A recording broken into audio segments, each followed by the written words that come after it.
Howrah station দিয়ে তো প্রত্যেক দিন লক্ষ লক্ষ মানুষ যাতায়াত করে। যারা এখন আমার ঘটনাটা শুনছেন তাদের মধ্যেও হয়তো বেশিরভাগ মানুষই হাওড়া দিয়ে নিত্য যাতায়াত করেন বা কখনো কখনো কোনো প্রয়োজনে নিশ্চয়ই যাতায়াত করেছেন। কিন্তু জানেন, এই 2025 সালের জুন মাসের এক রাতে হাওড়া স্টেশনেরই 6 নম্বর প্ল্যাটফর্মে কি ভয়ঙ্কর একটা ঘটনা ঘটেছিল? হয়তো আপনারা অনেকেই জানেন না। আজ আমি যে ঘটনাটা আপনাদেরকে এখন বলতে চলেছি, সেই ঘটনাটা যিনি শেয়ার করেছেন তিনি কিন্তু সেই ঘটনার ভুক্তভোগী, এবং যে কি ভয়ঙ্কর একটা পরিস্থিতির মধ্য দিয়ে ওনাকে সেই রাতে যেতে হয়েছিল সেটা আমি আপনাদেরকে এই এপিসোডে বলবো। এবং বিষয়টা ওনার মনের মাথায়, ওনার শরীরে এমন প্রভাব ফেলেছিল যে এর পরে 10টা দিন কিন্তু উনি বাড়ি থেকে বেরোতে পারেননি। কি সেই ঘটনা সেটা যদি জানতে হয় তাহলে প্রত্যেককে আপনাদের আমাদের চ্যানেলের সাথে থাকতে হবে। এবং আমি এটুকু বলতে পারি, এই ঘটনাটা আপনাদের ভীষণ ভালো লাগবে। খুব ভয়ের এবং ইন্টারেস্টিং একটা ঘটনা। তো কেউ কোথাও যাবেন না, আমাদের চ্যানেলের প্রত্যেকে আপনার সাথে থাকুন, পাশে থাকুন। নমস্কার শ্রোতা বন্ধুরা, ভূত ভগবান চ্যানেলে আপনাদের সকলকে অনেক স্বাগত। আশা রাখছি সবাই খুব ভালো আছেন, আনন্দে আছেন, সুস্থ আছেন। আমাদের চ্যানেলে যে ঘটনাগুলো বলা হয় সেগুলো যদি আপনাদের ভালো লাগে অবশ্যই কিন্তু চ্যানেলটাকে সাবস্ক্রাইব করবেন, ভিডিওগুলোকে লাইক করবেন। পুরো ঘটনাটা শোনার পর আপনাদের কেমন লাগলো সেই মূল্যবান মতামত জানাতে কিন্তু একদম ভুলবেন না। আর আপনাদের জীবনে বা আপনাদের পরিচিত কোনো মানুষের জীবনে যদি এরকম কোনো ভৌতিক, অলৌকিক, দৈবিক, অতিজাগতিক কিছু ঘটে থাকে তাহলে সেগুলো কিন্তু আপনারা আমাদের কাছে লিখে পাঠিয়ে দিতে পারেন। তার জন্য আপনাদেরকে আমাদের চ্যানেলের ডেসক্রিপশনে যেতে হবে। দেখবেন সেখানে আমাদের ইমেল আইডি মেনশন করা আছে। সেই ইমেল আইডিতে ইমেল করে আপনারা আপনাদের সেই ঘটনা কিন্তু আমাদের কাছে অনায়াসে পৌঁছে দিতে পারেন। আর একটা হাম্বল রিকোয়েস্ট করব, যদি পসিবল হয় কাইন্ডলি আপনারা আমাদের চ্যানেলের ভিডিওগুলোকে আপনাদের ফ্রেন্ড এবং ফ্যামিলির মধ্যে একটু শেয়ার করে দিন। কারণ আমরা এই চ্যানেলে আর 5টা সাধারণ মানুষের জীবনে ঘটে যাওয়া বিভিন্ন রকমের ভৌতিক, অলৌকিক, দৈবিক, অতিজাগতিক এই ঘটনাগুলোই বলে থাকি। তাই আমি মনে করি ঘটনাগুলো যদি আরও অনেক অনেক মানুষ শুনতে পারেন, তারা সেগুলো শুনে অনেক কিছু জানতে পারবেন, বুঝতে পারবেন, শিখতে পারবেন। তার ফলে তারা অনেক বেশি সতর্ক, সজাগ থাকতে পারবে। তো চলুন বন্ধুরা, আমি আজকের ঘটনা আপনাদের সামনে উপস্থাপনা করা শুরু করছি। এখন আমি যে ঘটনাটা আপনাদের সামনে বলতে চলেছি সেই ঘটনাটা আমাকে মধুরিমা লিখে পাঠিয়েছে। ওর বাড়ি হচ্ছে ব্যান্ডেলে। তো ওর সাথে যে ভয়ঙ্কর ঘটনাটা ঘটেছিল সেটাই ও আমাদের সাথে শেয়ার করেছে। তো এই ঘটনাটা বলতে গেলে আমাকে একটু পিছিয়ে যেতে হবে এবং একদম প্রথম থেকে ঘটনাটা কিভাবে ওর সাথে শুরু হয় সেটা আপনাদেরকে বলতে হবে। তো ও যেটা লিখেছে যে মধুরিমা ব্যান্ডেল থেকে কলকাতায় একটা ইনস্টিটিউটে একটা ট্রেনিংয়ের জন্য আসতো। তো জুন মাসে, এবছর অর্থাৎ 2025 জুন মাসে ছিল ওর ট্রেনিংয়ের একদম লাস্ট মান্থ। এবার যেদিন আর কি ঘটনাটা ঘটে সেদিন ওদের মোটামুটি ওই 3:30-4টের মধ্যে ক্লাস শেষ হয়ে যায়। আর যেহেতু ওদের ট্রেনিংটা অল ওভার খুব ভালো যায়, ওরা প্লেসমেন্টও পেয়ে যায়, তো সেই জন্য ওরা বন্ধুরা মিলে ঠিক করেছিল যে একটা রেস্তোরাঁয় গিয়ে ওরা খাওয়া দাওয়া করবে, মানে আর কি ব্যাপারটাকে সেলিব্রেট করবে। তো ক্লাস শেষ হয়ে যাওয়ার পরে ওরা কয়েকজন বন্ধু মিলে একটা রেস্তোরাঁয় যাবে সেই উদ্দেশ্যে বেরিয়ে পড়ে। ক্লাস থেকে ওরা ডাইরেক্ট রেস্তোরাঁর উদ্দেশ্যে যায়। তো ওদের আর একজন বন্ধু, সে সেদিন ক্লাসে আসেনি কিন্তু সে রেস্তোরাঁয় আসবে সেটা ঠিক ছিল। তো ওরা রেস্তোরাঁয় গিয়ে ওই বন্ধুর জন্য অপেক্ষা করে। তো অপেক্ষা করতে করতে একটু দেরি হয়ে যায় এবং সেই বন্ধুরা আসতে কিছু কারণবশত দেরি হয়।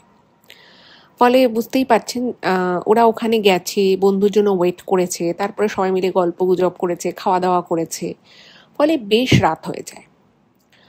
আর সেদিন মোটামুটি সকাল থেকেই আকাশের মুখ একটু ভারী ছিল, হালকা হালকা বৃষ্টিও হয়েছে, বাট রাতের দিকে ভালো বৃষ্টি হয়। এবং যেহেতু ওদের মধ্যে মানে ওরা যে কজন আর কি গেছিল তো সবাই মেয়ে, তো সবাই যেহেতু রাত হয়ে গেছে, কেউ হয়তো একটা ক্যাব নিয়ে বেরিয়ে গেছে, কেউ হয়তো মেট্রো করে চলে গেছে, কিন্তু ওর বাড়ি ছিল সব থেকে দূরে। তো মানে ও ভাবলো যে বাবা অনেকটা রাত হয়ে গেছে, আর প্রথম দিকে খালি ভাবছিল যে ঠিক আছে হয়ে যাবে, তাড়াতাড়ি হয়ে যাবে, বাট সব কিছু করে মিটিয়ে বেরোতে বেরোতেও দেরি হয়ে যায়, এবং ওদের গ্রুপে সব থেকে দূরে বাড়ি ছিল ওর। তো ভাবলো যে ঠিক আছে আমি একবার স্টেশনে পৌঁছে যাই, স্টেশনে পৌঁছে ট্রেন ধরে ফেললে ব্যান্ডেল লোকাল বা বর্ধমান লোকাল যাই ধরবে ও পৌঁছে যাবে।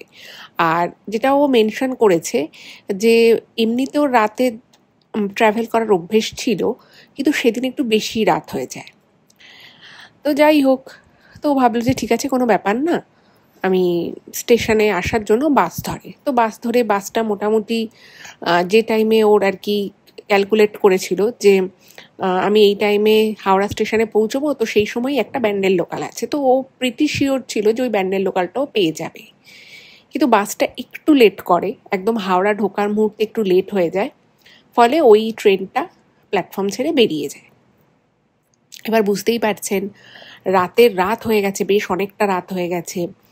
আর হাওড়া স্টেশন যতটা মানে অফিস টাইমে যতটা ভিড় ভাড় থাকে অনেকটাই ভিড় কমে গেছে, এবং ও যেটা দেখছে যে শিডিউলে প্রায় 1 ঘন্টা পরে আর কি ট্রেন রয়েছে। আর ও যখন বাস থেকে নামে তখনই মুষলধারে বৃষ্টি শুরু হয়। এবার ওর তো একটু মুডটা খারাপই হয়ে যায় যে যাই হোক অনেক রাত হয়ে যাবে এবার পৌঁছতে। তো ওর বাড়ি থেকে বারবার ফোন করছে, তো ও বলে যে মানে মানে প্রত্যেকটা সময় ও বাড়িতে যোগাযোগ রাখছিলই, ও বলেছিল যে আমরা আজকে বন্ধুরা মিলে খেতে এসছি এক জায়গায়, তো ফিরতে একটু দেরি হবে। তো ওর মা বলে ঠিক আছে। তো ওদের বাড়ির পাশেই হচ্ছে ও জ্যাঠার বাড়ি, তো জ্যাঠার বাড়িতে ওর জ্যাঠার ছেলে আছে, তো জ্যাঠার ছেলে বলেছে ঠিক আছে তুই যখন আর কি 2-3টে স্টেশন আগে থাকবি আমাকে বলে দিবি, আমি চলে যাব। তো ওর মাও বলে রেখেছে ওর জ্যাঠার ছেলেকে যে স্টেশনে নামলে ওকে বাইকে করে নিয়ে আসবে, কারণ ওদের বাড়ি থেকে স্টেশন প্রায় 7-8 মিনিট লাগে বাইকে। তো ভাবছি যে ঠিক আছে কোনো রকমের ট্রেনটা আসুক, 1 ঘন্টা টাইম এবার আমাকে কাটাতে হবে।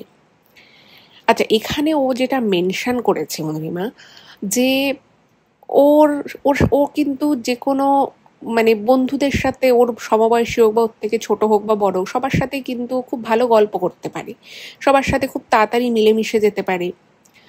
তো আর যে সময়কার কথা আমি বলছি, যেটা ও মেনশন করেছে বারবার, যে ওর জীবনে কিন্তু কোনো ছেলে আর কি নেই, মানে ও কাউকে পছন্দ করে বা কাউকে ভালোবাসে বা কেউ ওকে ভালোবাসে, ওকে পছন্দ করে, এরকম কোনো ব্যাপার কিন্তু ওর জীবনে সেই মুহূর্তে ছিল না। তো ওখানটায় ও দাঁড়িয়ে আছে, তো মোটামুটি দেখে নিল যে কোন প্ল্যাটফর্মে আর কি ট্রেন আসবে, তো সেরকমই বুঝে ও ভাবলো যে 6 অথবা 7-এ আসতে পারে। তো ও ভাবলো যে 6 নম্বর প্ল্যাটফর্মটা একটুখানি ওই জায়গাটায় যেখানটা আর কি স্তম্ভগুলো রয়েছে ওই জায়গাটা একটু বসবে বলে ও ভাবলো যে আমি এদিকটাতেই থাকি। তো ওইখানটায় ও বসে আছে।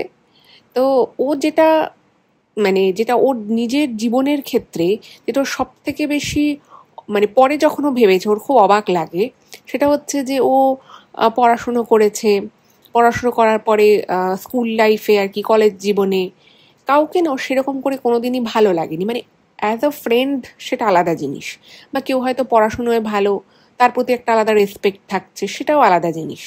বাট সেগুলো ছাড়া কোনো ছেলেকে ফট করে ওর খুব ভালো লাগবে বা কোনো ছেলের প্রতি ও খুব আকৃষ্ট হবে, এরকম কোনো ঘটনা ওর সাথে এর আগে কোনো দিন ঘটেনি।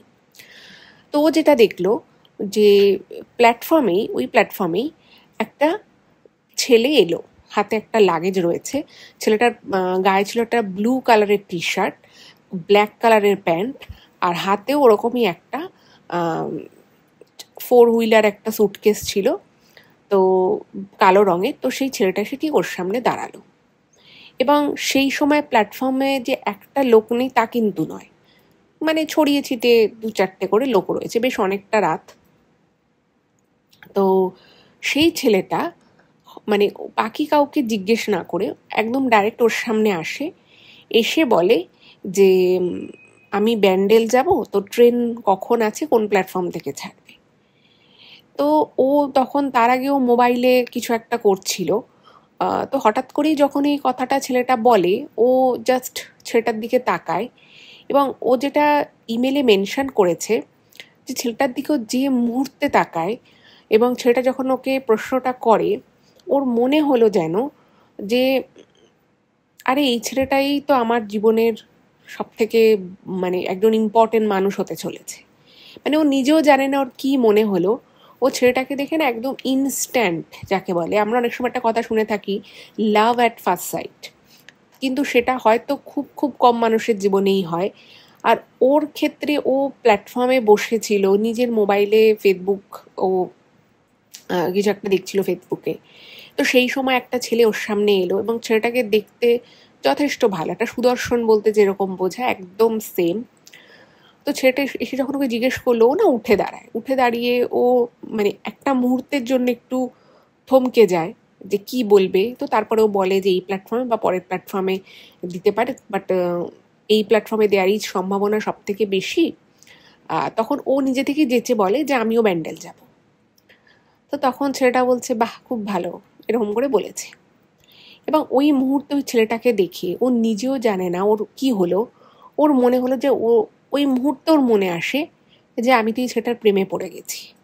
মানে এটা সত্যি খুবই অদ্ভুত যে একটা মানুষ আর একটা মানুষের কাছে এসে যাচ্ছে একটা সাধারণ প্রশ্ন জিজ্ঞেস করেছে এবং অন্য মানুষরা তার প্রতি একটা এই ধরনের মন মানসিকতা যে ওই মুহূর্তের মধ্যে তৈরি করতে পারে, সেটা কিন্তু সত্যি একটু অদ্ভুত। যাই হোক, তো ওর না তারপরে মনে হয়, নিজেরই মনে হয় যে আমি এসব কী ভাবছি, এই ছেলেটা কোথায় হয়তো যাবে, হয়তো ছেলেটা কোথাও থেকে আসছে, কোথাও যাবে হয়তো, আমি ছেলেটা সম্পর্কে এরকম ভাবছি কেন, যে এই আমার প্রেমিক হতে পারে বা এই আমাকে ভালোবাসে বা আমি এই ছেলেটাকে ভালোবাসবো না। ওর না মানে নিজেরই আর একটা মন বলে যে কী এসব বোকা বোকা জিনিসপত্র ভাবছি, এরকম কিছু হয় না। তো তারপরে ছেলেটা ওর সাথে না মানে একটুখানি গল্প করার মতো করে ওকে দু একটা প্রশ্ন করে যে আপনি যদি কিছু মনে না করেন তাহলে একটা কথা বলবো। বলছে হ্যাঁ হ্যাঁ হ্যাঁ বলুন বলুন, কারণ ওর তো ছেলেটাকে প্রথমে দেখেই ভালো লেগে গেছে। এবার ও না মনে মনে চাইছিল যে ছেলেটার সাথে একটু কথা বলবে। এবার একটা মেয়ে একটা লজ্জাবোধ থাকে, তো সেই জন্য ও বলতে পারছিল না। বাট যেই মুহূর্তে ছেলেটা ওকে জিজ্ঞেস করে, তো বলে হ্যাঁ হ্যাঁ হ্যাঁ বলুন বলুন। তখন বলছে যে আপনি কি বাড়ি যাচ্ছেন? তো ও বলছে হ্যাঁ, মানে ওকে জাস্ট এটুকু জিজ্ঞেস করেছে আর ও বলছে হ্যাঁ আসলে আমি একটা জায়গায় ট্রেনিং করি, তো না ইনস্টিটিউশনের নাম বলে, কি ট্রেনিং করছে সেটাও বলে, ওর প্লেসমেন্ট হয়ে গেছে সেটাও বলে। বলছে আমরা বন্ধুরা একটা সেলিব্রেশনে গেছিলাম, তো সেখান থেকে ফিরতেই অনেকটা দেরি হয়ে গেছে আমাদের। তো বলছে আচ্ছা আচ্ছা খুব ভালো, কিন্তু আমি আপনাকে একটা কথা বলতে চাই, রাত তো অনেকই হয়েছে, তো আপনি যদি মানে এই সময় হতেই পারে যে লেডিস কম্পার্টমেন্ট ট্রেনে একদম ফাঁকা থাকলো, তো সেটা আপনার পক্ষে খুব একটা সেফ নাও হতে পারে, তো আপনি জেনারেল কম্পার্টমেন্টে উঠতে পারেন, কোনো অসুবিধা নেই, আমি থাকবো, কারণ আমি নিজেও ব্যান্ডেল অবধি পুরোটাই ট্রাভেল করব। তো ওর না এটা শুনে খুব ভালো লাগে। মানে ও হয়তো এর আগে ওর জীবনে হয়তো কখনো প্রেম আসেনি, বা সেই মানে প্রেমের দৃষ্টিভঙ্গিতে ও হয়তো কারোকে চিন্তা করেনি বা কারোর দিকে তাকায়ওনি সেভাবে। কিন্তু ওর মনে মনে কোথাও একটা ছিল যে ওর যে প্রেমিক হবে বা যে ওকে ভালোবাসবে সে ওর প্রতি একটু কেয়ার করবে, সে ওর কথা চিন্তা করবে, ওর ভালো মন্দর কথা ভাববে, ওর সেফটির কথা ভাববে, যেটা সমস্ত মেয়েই চেয়ে আসে। তো ওরও মনের মধ্যে কিন্তু এই জিনিসগুলোই ছিল। এবং যখন এই জিনিসগুলোর মনের মধ্যে মানে হয় না যে আপনি মনে মনে কিছু একটা ভাবছেন এবং আপনার সামনে আপনি একজনকে ঠিক সেরকমই দেখলেন, আপনি মনে মনে কোথাও একটা না কানেকশন বিল্ড করে ফেলবেন। এক্স্যাক্ট সেম জিনিসটা কিন্তু ওর সাথেও হয়েছিল। তো ওর মনে হলো বাবা ছেলেটা কি ভালো, আমাকে আমার ভালোর কথা ভেবে আমাকে এরকমভাবে বলছে। সত্যি ছেলেটা খুব ভালো, সাদাসিধে একটা ভালো ছেলে। তো তখন বলে আচ্ছা ঠিক আছে। এবং কোথাও যেন ওর মনে হয় যে ইস কি ভালো ছেলেটা, কি ভালো মানুষটা, এরকম একটা জিনিস ওর মানে ওর অটোমেটিক্যালি ওর মনের মধ্যে চলে আসে। যাই হোক, তো এরপরে টুকটাক দু একটা কথা হচ্ছে এবং ওখানে কিছু ক্যাফে থাকে যেগুলো প্রায় সারা রাতি খোলা থাকে। তো ছেলেটা ওকে বলে যে চা বা কফি কি আপনি কিছু খাবেন, আমি নিয়ে আসবো? তোর একটু লজ্জা লাগে, ও বলছে না না থাক কোনো দরকার নেই। এবার ওর মনে মনে খুব ইচ্ছে করছে যে ছেলেটার সাথে আর একটু কথা বলি, বা অ্যাটলিস্ট ছেলেটার সাথে আমি মানে একটা বন্ধুত্ব করি বা ফোন নাম্বার নিই, এগুলো কিন্তু ওর মনে হচ্ছে। বাট হয় না যে একটা লজ্জা ভাব কাজ করে, ফট করে বলবে কি বলবে না, ছেলেটা কি ভাববে না ভাববে, তো সেই সমস্ত ভেবে ও নাই বলে। কিন্তু ছেলেটা তারপরে বলে যে ওই দিকে একটা ক্যাফে খোলা আছে, চলুন আমরা একটা চা বা কফি কিছু একটা নিয়ে নিই। এবং এটা বলার পরেই ছেলেটা আবার বলছে যে আমি জানি আপনার হয়তো মনে হবে যে একটা অচেনা ছেলে সেভাবে বলছে আপনাকে, আপনারা হয়তো অড লাগছে, কিন্তু বিশ্বাস করুন এখন চারিদিকে যা ঘটছে তাতে একটা মেয়ে এভাবে রাতের বেলা একটা প্ল্যাটফর্মে দাঁড়িয়ে আছে, আশেপাশে অনেক রকমের লোক আছে। তো আমি আপনার সাথে, আপনার কোনো ভয় নেই, আপনার আমার থেকে কোনো বিপদ আপদ হবে না। আর আমি অনেকক্ষণ দেখছিলাম, মানে সেটা আর কি বলে, যেহেতু ও নিজেই মধুরিমা নিজে ফোনে বিজি ছিল, ফলে ও না আর আশপাশটা অতটা খেয়াল করেনি যে কে ওকে দেখছে কে ওকে দেখছে না। বাট ওকে ছেলেটা বলে যে কিছু কিছু লোক নাকি প্ল্যাটফর্মে ওর দিকে নাকি একটু অদ্ভুত দৃষ্টিতে তাকিয়েছিল। তো সেটা নাকি ছেলেটা অনেকক্ষণ আগেই খেয়াল করে, এবং ও বাকি যারা ওর দিকে তাকিয়েছিল তারা যাতে মানে ওর কোনো ক্ষতি না করতে পারে বা ওর সম্পর্কে কোনো খারাপ চিন্তা না করতে পারে, যে মেয়েটা একা আছে তাহলে মেয়েটাকে কোনোভাবে ফাঁদে ফেলা যায় কি যায় না। তো সেই জন্যই ছেলেটা বলে যে সেই জন্য আমি আরও বেশি করে এসে আপনার সাথে আলাপ করলাম, যাতে যে লোকগুলো আপনাকে দেখছিল তারা যাতে এটা ভাবে যে না মেয়েটা একা নেই। এবার এই কথাগুলো যখন মধুরিমা শোনে, ওর না মানে ও একটুখানি চমকে যায়, যে আমি এসে বন্ধু বান্ধবদের সাথে এসে গল্প করা, ওদের সাথে বন্ধুদের সাথে চ্যাট করছিলাম, আমরা যে যা ফোনে ছবি তুলেছিলাম সেই ছবিগুলো হোয়াটসঅ্যাপে সেন্ড করছি। বলছে যে আমি নিজে এত কিছু খেয়াল করিনি, অথচ এই ছেলেটা আমাকে মানে অনেকক্ষণ আগে থেকে দেখছে, সে আমার পুরো ব্যাপারটা খেয়াল করে আমার সেফটির জন্য আমার সাথে সে কথা বলছে। ওর না পুরো বিষয়টা ও খুব অভিভূত হয়ে যায়, এবং ছেলেটার প্রতি ওর রেসপেক্ট বলুন বা সেই যে লাভ, যেটা প্রথম দেখাতেই ওকে যে একটা ভালোবেসে ফেলার যে একটা অনুভূতি, সেটা যেন আরো জোরালো হয়ে গেল। এবং ওর ছেলেটাকে পারলে মানে তখনই ওর মনের কথাটা বলে দেয়, এরকম একটা সিচুয়েশন হয়ে গেল। তো ওটা তো আর ওইভাবে বলতে পারে না, তো ও বলছে যে তাই আসলে আমি মানে আসার পর থেকে আমি সেভাবে খেয়াল করিনি যে আমাকে কি দেখছে বা কি দেখছে না, কিন্তু আপনি যে আমার সম্পর্কে এতটা ভেবেছেন এটা দেখে আমার খুব ভালো লাগছে। তো এই করতে করতে ওরা ওখানটায় আসে এবং এসে ওরা একটা একটা কফি নেয়। অবশ্যই ছেলেটা পেমেন্ট করে দেয়, ও পেমেন্ট করতে গেছিলো, বাট ছেলেটা বলে না না, এই কফিটা আমার তরফ থেকে আপনাকে ট্রিট, আপনি টাকা দেবেন না প্লিজ। তো ও আর জোর করেনি। তো ওরা কফিটা খেতে খেতে আবার ওই প্ল্যাটফর্মের সামনে চলে আসে।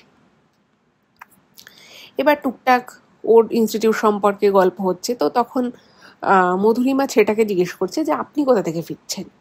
তো ছেলেটা বলে যে ছেলেটা দিল্লিতে কোথাও চাকরি করে এবং ওর ফ্যামিলির একটা কিছু দরকার আছে বলে ও ব্যান্ডেল ছেলেটার বাড়ি, তো বলছে আমি দিল্লি থেকে বাড়ি ফিরছি। মানে ওরও ট্রেন লেট করেছে, ওর এই সময় আসার কথা ছিল না, বাট ওর ট্রেনটা লেট করে, হাওড়া আসে এবং তারপরে ছেলেটা ওখান থেকে বাড়ি যাচ্ছে। তো এটা শুনে ওরও বেশ ভালোই লাগলো যে ঠিক আছে, ছেলেটা বেশ ভালো চাকরি বাকরি করে এবং ছেলেটার কথাবার্তার মধ্যে একটা যথেষ্ট মার্জিত ভাব রয়েছে এবং বোঝাও যাচ্ছে যে ছেলেটা যথেষ্ট একটা শিক্ষিত পরিবারের ছেলে। তো সব কিছু মিলিয়ে কিন্তু মধুরিমার ব্যাপারটা বেশ পজিটিভ লাগে এবং ও মনে মনে ভাবতে থাকে যে সেটা যদি আমাকে ওর ফোন নাম্বার, তার কিছুক্ষণ পরে ট্রেন চলে আসবে, তারপরে ট্রেনের মধ্যে কি আমরা বিশেষ কোনো কথা কি বলতে পারবো। তো ও না মনে মনে বারবার চাইছে যে যেন ছেলেটার থেকেও কোনোভাবে ফোন নাম্বার নিয়ে নেয়, এবং ও মনে মনে এটাও ঠিক করে নেয় যে ট্রেনের মধ্যে মোটামুটি ও দেখবে যে ছেলেটা ওর সাথে কীরকম কী কথা বলে, আর যদি যদি ছেলেটা যেচে পড়ে মোবাইল নাম্বার না দিতে চায় ওই মোবাইল নাম্বারটা চেয়ে নেবে। এবার নিশ্চয়ই আপনারা বুঝতে পারছেন যে একটা মেয়ের একটি ছেলেকে মোটামুটি প্রথম দেখায় ভালো লাগতে পারে, কিন্তু তাই বলে একজনের আর একজনকে দেখে এতটা বেশি ভালো লেগে যাবে যে সে চাইবে তার ফোন নাম্বার, এবং সেটা যদি আমি ধরেও নিই যে ঠিক আছে ফোন নাম্বার চাইলো, কিন্তু এরপরে আমি যেগুলো বলবো আপনাদের সেটা কিন্তু শোনার পরে আপনারাও বুঝতে পারবেন যে এখানে কিছু একটা খুব বড় সড়ো গণ্ডগোল রয়েছে। তো যাই হোক, এবার ওরা যখন প্ল্যাটফর্মের দিকে আসে, তো সেই সময় ছেলেটা ওকে না মানে ওর দিকে কিছুক্ষণ একদৃশ্যে তাকিয়ে থাকে, মানে হবে এটা মানে কয়েক সেকেন্ড হবে, 10-12 সেকেন্ড এরকম। এবং ও যেটা লিখেছে যে ও ছেলেটার চোখের দিকে একেবারে একদৃশ্যে তাকিয়ে থাকে, মানে দুজনেই দুজনের দিকে একবারে মন্ত্রমুগ্ধের মতো তাকিয়ে আছে, কেউ কোনো কথা বলছে না, 10-12 সেকেন্ড ম্যাক্সিমাম এরকম হবে। তো তারপরে মানে যখন আর কি ওর চোখের পাতাটা জাস্ট নড়লো, ও বুঝতে পারলো যে ওর সারা শরীর দিয়ে একটা যেন ঠান্ডা স্রোত বয়ে গেল, একদম ও ফিল করতে পারে। এবং এরকম একটা ঠান্ডা স্রোত বয়ে যাওয়ার মতো ফিলিংস এর আগে ওর কোনোদিন কখনো হয়নি, এবং ওর হাত পা না হালকা হালকা কাঁপতে থাকে। তো ওর একটু উইয়ার্ড ফিল হয় যে কি হচ্ছে এটা আমার সাথে। তো সেই মুহূর্তে না ওর মাথাটা হালকা ঘুরে যায় এবং ও একটু ডিসব্যালেন্সড হয়ে পড়ে, সেটা কিন্তু ওর স্পষ্ট মনে আছে। এবং ছেলেটা যে ওর হাতটা ধরে নেয় চেপে, সেটাও কিন্তু খুব ক্লিয়ারলি মনে করতে পারে। তো এরপরে ততক্ষণে কিন্তু বৃষ্টি যে মুষলধারে পড়ছিল সেটা অনেকটা কমে গেছে, ঝিরিঝিরি বৃষ্টি পড়ছে। এবং আস্তে আস্তে যেহেতু রাত হলেও একেবারে মধ্যরাতের পরের রাত তো নয়, তাও স্টেশনে মানে প্ল্যাটফর্মে মোটামুটি লোকজন এবার আসছে, ট্রেনটা যেহেতু আসার সময় হয়ে গেছে। তো ছেলেটা ওকে কি করে, ওকে একটু কনসোল করে এবং ওকে হাত ধরে ওকে একটু সাইড করে দেয়, যাতে লোকজনের থেকে একটু ও দূরে থেকে একটু বেটার ফিল করে। এবং সেই মুহূর্তে ও যেটা ইমেলে লিখেছে যে দিদি আমি সেই মুহূর্তে না সব ভুলে গেলাম, আমাকে বাড়ি ফিরতে হবে, ট্রেন আসছে। এবং ও নিজে মনে মনে ভাবতে থাকে এই যে মানুষটা ওর সামনে দাঁড়িয়ে রয়েছে, এই ওর জীবনের সব থেকে প্রিয় মানুষ, সব থেকে গুরুত্বপূর্ণ মানুষ, এবং এই মানুষটার জন্যেই আমি হয়তো বেঁচে আছি, বা এই মানুষটার জন্যই আমি হয়তো পৃথিবীতে এসেছি। একটা এরকম অদ্ভুত ফিলিংস হতে থাকে। এবং ছেলেটা ওকে না নিজের আর কি ব্যাগ খুলে একটা জলের বোতল দেয় জল খাওয়ার জন্য।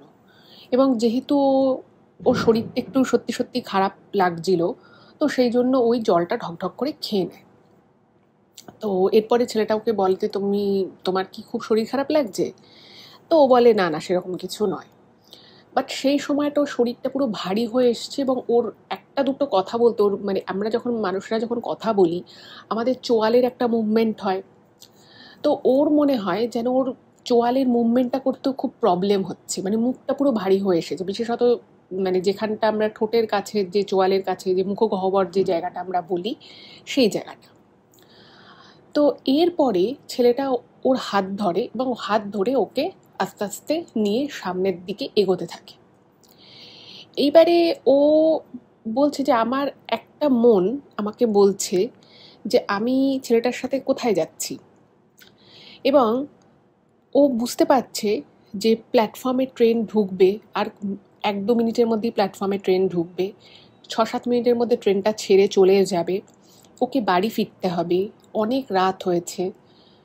তো সেটা ওর মনের মাথায় আসতে থাকে, কিন্তু ও না কিছু করতে পারছে না। এবং ছেলেটা যে ওকে নিয়ে যাচ্ছে ওর কিন্তু কোনো ভয়ও লাগছে না, ওর অদ্ভুতভাবে ওর মনে আর কোনো প্রশ্ন জাগছে না যে আমি একটা অচেনা অচেনা ছেলের সাথে, যার সাথে আমার জাস্ট কয়েক মিনিট আগে আলাপ হয়েছে, আমি তার সাথে, সে আমার হাত ধরেছে, সে আমাকে কোথায় নিয়ে যাচ্ছে। তো ও বুঝতে পারে যে ওরা মানে ছেলেটা ওকে নিয়ে একদম প্ল্যাটফর্ম থেকে বেরিয়ে যাচ্ছে। আর যথেষ্ট রাত, বুঝতেই পারছেন, বাইরে অত বেশি ভিড় নেই, যেমন হাওড়া স্টেশনের জায়গাটা থেকে বেরোলেই যে বাস ফাস দাঁড়িয়ে থাকে সেই ছবিটা একদমই অন্যরকম। কিছু বাস দাঁড়িয়ে আছে ঠিকই, কিন্তু সেই বাসে কোনো কন্ডাক্টর নেই, কোনো যাত্রী নেই। এবং ঠিক বাইরে আসতেই একটি মেয়ে ছেলেটির সাথে দেখা করে। মেয়েটির বয়স হবে ওই 27, 28, 29 এরকম। এবং মেয়েটি মনে হলো যেন ওখানে দাঁড়িয়েই ছিল আগে থেকে। তো মেয়েটি ওকে হাতে ধরে নেয়, মানে ওকে দু হাতে মেয়েটি ধরে নেয় এবং ধরে নিয়ে মধুরিমাকে নিয়ে, একটা গাড়ি ছিল, একটা হলুদ রঙের একটি ট্যাক্সি, তো ট্যাক্সিতে নিয়ে বসে যায়। মেয়েটা মধুরিমাকে নিয়ে পিছনে বসে, সামনের দিকে ছেলেটা বসে। এবার ওর সারা শরীর ভারী হয়ে এসেছে, ওর কথা বলতে অসুবিধে হচ্ছে। ওর একটা মন ওকে বারবার বারবার বলছে তুই এটা কোথায় যাচ্ছিস, কি করছিস, এরা কারা, তুই তো এদেরকে চিনিসও না, তুই তো ট্রেন ধরবি, তুই কেন এদের সাথে যাচ্ছিস। কিন্তু ওর না অন্য একটা মন যেন সেই কথাগুলোকে, সেই যুক্তিগুলোকে যেন একেবারে নিস্তেজ করে দিচ্ছে। এবং ওর মন ওকে বলছে যে এই তোর জীবনের সব থেকে বড়, এই তোর জীবনের সব থেকে গুরুত্বপূর্ণ, তুই এর সাথে যা, তুই এর সাথে এ যা বলছে তুই তাই কর, কোনো অসুবিধে নেই, কোনো প্রবলেম নেই, এরকম ওকে মানে ওর মন থেকে যেন কেউ ওকে বলছে। এবং ও যেটা ইমেলে বারবার মেনশন করেছে যে দিদি আপনি বললে হয়তো বিশ্বাস করবেন না, আমি রীতিমতো শুনতে পাচ্ছি, আমার 2 কানে কেউ যেন বলছে যে তুই মনে কোনো দ্বিধা রাখিস না, তুই মনে কোনো প্রশ্ন রাখিস না, তুই ওদের সাথে চলে যা, ওরা যেখানে নিয়ে যাচ্ছে যা, ওরা যা করতে বলবে তাই করবি, তোর কিন্তু কোনো বিপদ আপদ কিছু হবে না, তুই যা, কোনো অসুবিধে নেই, তোর বাড়িতেও কোনো ঝামেলা হবে না, কিচ্ছু নেই, এরকম ওকে নাকি 2 কানে নাকি কেউ বলে যাচ্ছে, কন্টিনিউয়াস নাকি ওকে বলে যাচ্ছে। ও ও বলছে যে আমার না এরকম অদ্ভুত ফিলিংস এর আগে জীবনে কোনো দিন হয়নি। যাই হোক, তো যাচ্ছে যাচ্ছে এবং ওর চোখটা না কিরকম যেন ঢুলু ঢুলু হয়ে যাচ্ছে, মানে ও জেগে আছে কিন্তু মনে হচ্ছে একটা কোনো ট্রান্সের মধ্যে আছে। এবারে ও বুঝতে পারছে যে ওর মোবাইল বাজছে। যথারীতি ও বলেছে যে এই টাইমে ট্রেনে উঠবো, অবভিয়াসলি ওর বাড়ি থেকে ওর বাবা মা ফোন করছে, ও বুঝতে পারছে। এবং ও বলল, ও যেটা মানে ইমেলে যেটা লিখেছে সেটা কিরকম অদ্ভুত দেখুন। ওর বাবা মা মানে ফোন কখনোই ও ইগনোর করে না, করবেই বা কেন, আর অত রাত হয়েছে চিন্তা করবি, এটাই স্বাভাবিক। তো ও না কি বলে যে আমি মোবাইলটা বার করলাম, আমার পরিষ্কার মনে আছে আমি ব্যাগ থেকে মোবাইলটা বার করলাম এবং আসছি বলে একটা মেসেজ লিখলাম আমার বাবাকে, এবং লিখে আমি ফোনটা সুইচ অফ করে দিলাম। আমি আমার মন ভিতর থেকে আমার মন বলছে যে একটা মন আমাকে বলছে যে তুই এটা কি করলি, তুই ফোনটা সুইচ অফ করে দিলি। কিন্তু ও যেই মুহূর্তে সুইচ অফ করলো ওর দুই কানে যেন কেউ ওকে বারবার বারবার বলছে, মানে এটা কিন্তু ওই যে ওর কানের সামনে বলছে সেটা ওই মেয়েটা বা ওই ছেলেটা, এরা কিন্তু নয়, সম্পূর্ণ অন্য একটা ভয়েসে না কেউ দুটো কানে কেউ বলছে, বাহ এই তো ভালো কাজটা করলি, ভালো করেছিস বন্ধ করে দিয়েছিস, কোনো রকম কোনো ডিস্টারবেন্স রাখার দরকার নেই, ভালো করেছিস বন্ধ করে দিয়েছিস, এরকম করে কেউ কেউ বলছে। এবার ও যে গাড়ি নিয়ে ওই হাওড়া স্টেশন চত্বর থেকে কোথায় গেল, কোন দিকে গেল, সেটা কিন্তু ওর মনে নেই। যাই হোক, তো গেছে, গিয়েও দেখছে একটা বাড়ির সামনে, বাড়িটা বেশ পুরনো একটা বাড়ি, ছোট্ট একটা পুরনো বাড়ি, এবং বাড়িটার পাশে দিয়ে একটা গঙ্গার ঘাটের মতো একটা জায়গা, গঙ্গার ঘাটই আর কি। ও যেটুকু আর কি মনে আছে সেটুকু স্মৃতি ও মনে করতে পারে, ও সেই বেসিসে নাকি মানে পুরো জিনিসটা ডায়েরিতে লিখে তারপরে ও ইমেলটা টাইপ করেছে। তো একটা গাছ রয়েছে, পাশে একটা ছোট্ট দোকান রয়েছে, দোকানটা বন্ধ ছিল, এটুকু ওর মনে আছে। এবং মানে ওই ফাঁকা রাস্তাটার সামনে কিছু গাড়ি গাড়ি পার্কিং করা ছিল। তো বাড়িটা বেশ পুরনো, একটা ছোট্ট বাড়ির পাশে একটা ছোট্ট গলি ঢুকে গেছে, গলিটা ঢুকে গিয়ে হচ্ছে ওই বাড়িটার এন্ট্রান্স। তো এন্ট্রান্স দিয়ে ও ঢুকেছে, ঢুকেই ও দেখছে যে বাড়িটা খুব পুরনো এবং বাড়িটার কন্ডিশনও খুব একটা ভালো নয়, এবং ঢুকতেই একটা মন্দির, ছোট্ট একটা মন্দির বাড়ির মধ্যে। তো ওকে এনে ওই মেয়েটা ওই মন্দিরের সামনে বসিয়ে দিল, এবং ছেলেটা সঙ্গে সঙ্গে ঘরের ভিতরে ঢুকে গেল। ঢুকে গিয়ে মানে ও না ছেলেটার প্রতি মানে এমনভাবে আকৃষ্ট হয়ে গেছিল যে ওর চোখটা যেন ছেলেটার থেকে সরছিলই না, মানে পুরো গাড়িতে আস্তে আস্তে, ও তো পিছনের সিটে বসেছে আর সামনে সিটে ছেলেটা ছিল। ও লিখেছে যে আমি সারাটা রাস্তায় শুধু ছেলেটার দিকে তাকিয়েছিলাম পিছন থেকে, আর খালি বাজি মানে ও হয়তো দু একটা কথা বলতে পিছনের দিকে ঘুরছে, তো আমি খালি ওর মুখটা দেখছি, আমি এটাও দেখছি না যে আমি কোথায় যাচ্ছি। বলছে আমি আমি অনেক মনে করার চেষ্টা করেছি, বাট আমি মনে করতে পারিনি যে অ্যাকচুয়ালি আমি কোন রাস্তা দিয়ে গেছিলাম, কোথায় গেছিলাম, কিচ্ছু মনে নেই আমার। যাই হোক, তো এইবারে যখন ওখানে গেছে তো ছেলেটা ভিতরে ঢুকে গেল, এবং কিছুক্ষণ পরে ছেলেটা একটা লাল আর কি ধুতি এবং লাল একটা উত্তরীয় পরে ঘরে ঢুকলো, মানে ওই মন্দিরটা আর কি বাড়ির সাথে লাগানো যে মন্দিরটা সেখানে ঢুকলো। আর ওই মেয়েটি ওকে বললো যে তুমি এখানে চুপ করে বসে থাকো, তুমি কিন্তু নড়বে না আর কোথাও উঠেও যাবে না যতক্ষণ না আমি তোমাকে কিছু বলবো। তো ওখানে একটা ঠাকুরের মন্দির মতো ছিল, বাট ওর এটা মনে করতে পারে না, মানে কোনো একজন দেবী ছিলেন এটুকুও জানে, কিন্তু সে তিনি মা দুর্গা না মা কালী সেটা ওর স্পষ্ট মনে নেই। তো ওই মেয়েটা হঠাৎ করে ওকে বসিয়ে ওই বালি, তারপর যজ্ঞের যা যা জিনিস হয়, কাঠ, ঘি, আরও নানা যা মানে জিনিসপত্র লাগে সে সমস্ত উপাদান এনে ওখানে রাখছে, এবং সঙ্গে সঙ্গে ওই যে ছেলেটা ছিল সেই ছেলেটা যজ্ঞে বসে গেল।